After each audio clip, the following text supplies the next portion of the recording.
अस्सलामुअलैकुम रहमतुल्लाहि वबरकातुहू। वालेकुम सलाम। तुम फिर आ गई हो आज? पिछली दफा भी आई थी। परमानेंट कहा था, वो कह रही थी क्या परमानेंट, इनको परमानेंट किया हुआ है। किसने परमानेंट किया हुआ है? कह रही थी कि अपनी फायदा ने कहा। हैं? हाँ जी। फायदा तो नहीं कर सकती परमानेंट किसी को। तुमने परमानेंट किया हुआ है इसको? आपकी अम्मी कह रही थी, ये कहती है मुझे कह रही थी इसकी अम्मी ने कहा था कि परमानेंट है। ये कहती है मुझे फायदा ने परमानेंट कर नहीं, दिया। उसकी अम्मी ने आओगी दोबारा, मैंने कहा था। हाँ, फिर उसकी अम्मी ने यही समझाया कि वो परमानेंट है, तो उसकी अम्मी ने मुझे कहा था। उम्मीद ने कहा जी जी। गलत है।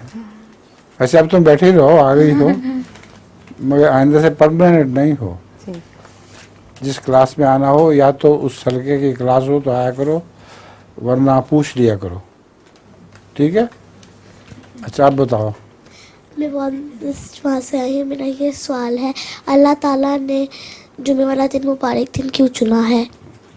अल्लाह ताला ने जुमे वाले दिन मुबारक दिन क्यों चुना है? जुमे वाले दिन मुबारक जी जी। इसलिए कि जुमे के दिन बड़ी नमाज होती है। जैसे ईद मुबारक है, बहुत बड़ी नमाज होती है। जुमे के दिन भी आम जितने लोग आते हैं उससे बहुत ज़्यादा लोग इकट्ठे होते हैं, इसलिए उसको मुबारक कहा जाता है। जज़ाकल्लाह।